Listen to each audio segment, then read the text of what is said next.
അപ്പൊ അച്ഛൻ ജേർണലിസ്റ്റും കൂടിയാണ്. അപ്പൊ MD സാറിന്റെ ഒരു തിരക്കഥയിലാണ് അർച്ചന മലയാള സിനിമയിലേക്ക് വരുന്നതെന്ന് പറഞ്ഞപ്പോ എന്തായിരുന്നു അച്ഛന്റെ അമ്മയുടെ ഒരു റിയാക്ഷൻ?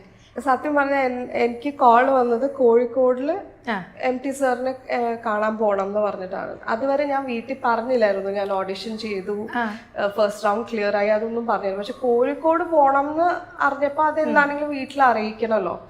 അപ്പൊ ഞാൻ അച്ഛനെ വിളിച്ചിട്ട് ഞാൻ പറഞ്ഞു, അച്ഛൻ എനിക്ക് കോഴിക്കോട് പോണം, ഏതോ ഒരു പ്രായമുള്ള ഒരാളെ കാണാനാണ്, MT എന്തൊക്കെയോ പറഞ്ഞു, എനിക്ക് മനസ്സിലായിട്ടില്ല. അപ്പൊ എൻ്റെ അപ്പൻ പറഞ്ഞു, Archana please MT Vasudev Nair and please Google ചെയ്ത ആളെ കുറിച്ച് അറിഞ്ഞിട്ടേ നീ പോവാവൂ എന്ന രീതിയിൽ എന്നോട് പറഞ്ഞു. സോ ഹി വാസ് എനിക്ക് തോന്നുന്നു ലൈക്ക് ഓക്കെ ഗോ ഓഡിഷൻ ചെയ്തോളൂ എന്ന് പറഞ്ഞത്. അല്ലെങ്കിൽ അവർ നോ പറയില്ല, പക്ഷെ അവര് MT സാറിനെ കാണാൻ പറ്റൂലോ, ഓഡിഷൻ കിട്ടിയില്ലെങ്കിലും MT സാറിനെ കാണാൻ പറ്റൂലോ എന്നുള്ളൊരു ഫീലിങ്ങിലാണ് എനിക്ക് തോന്നുന്നു അവര് നീ പോയിക്കോ രീതിയിൽ. എങ്ങനെ ഉണ്ടായിരുന്നു?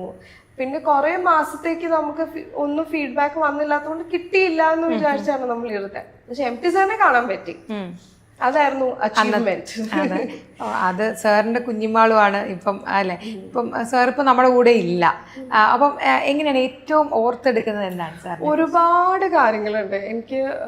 ഇപ്പൊ MT സാർ സെറ്റിൽ വരുമ്പോ എന്നെ ഇങ്ങനെ എടുത്തുകൊണ്ട് ആൾക്കാർ മാറ്റും. ബിക്കോസ് ഞാൻ മണ്ടത്തരങ്ങളും എനിക്ക് ഫിൽറ്റർ ഇല്ലല്ലോ, അപ്പൊ എനിക്ക് തോന്നുന്നൊക്കെ പറയുന്ന ഒരു വ്യക്തിയാണ്.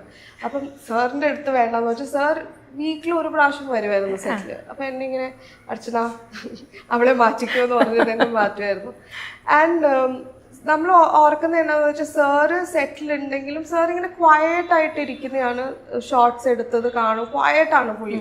അപ്പൊ നമ്മൾ ആൾക്ക് സാറൊന്നും അറിയുന്നില്ല, ചുറ്റും നടക്കുന്ന കാര്യങ്ങളൊന്നും അറിയില്ല, പക്ഷെ സാർ എല്ലാം അറിയുന്നുണ്ട്. അപ്പോൾ ഒരു ദിവസം ഏതോ ഒരു ഫിലിം മാഗസീനിൽ എൻ്റെ റൈറ്റപ്പ് വന്നായിരുന്നു. ദാറ്റ് മുണ്ടും ബ്ലൗസ് ഇട്ടതിനെ കുറിച്ച് മോശമായിട്ട് എഴുതിയിരിക്കുന്നുണ്ടായിരുന്നു. ദാറ്റ് ഇങ്ങനത്തെ ക്ലീവേജും നേവലും കാണിച്ച് സിനിമേനെ ഹിറ്റാക്കേണ്ട ആവശ്യമുണ്ടോ എന്നൊക്കെ പറഞ്ഞ് ഒരു റൈറ്റപ്പ്. അതാരും എന്നെ വായിച്ച് കേൾപ്പിച്ചു. അത് കഴിഞ്ഞിട്ട് എൻ്റെ ഈ കെട്ട് നേരെ ചെസ്റ്റ് വരെ എത്തി, ഇങ്ങനെ കെട്ട് കയറി because I was very conscious. എനിക്കത് അറിഞ്ഞില്ലായിരുന്നു ഇങ്ങനെ. ഞാൻ ഫസ്റ്റ് ഫ്യൂ വീക്സ് ഒന്നും ഞാൻ ബോധേഡേ അല്ലായിരുന്നു. ഇത് വായിച്ചു കഴിഞ്ഞ് ഭയങ്കര കോൺഷ്യസ് ആവാൻ തുടങ്ങി. അപ്പോൾ ഒരു ദിവസം MT സാർ എന്നെ ഇങ്ങനെ വിളിച്ച് സൈഡിൽ വന്നിരിക്കാൻ പറഞ്ഞു. അതിന്റെ ഫോട്ടോയാണ് ഞാൻ പോസ്റ്റ് ചെയ്തത് ഇൻസ്റ്റഗ്രാമില്.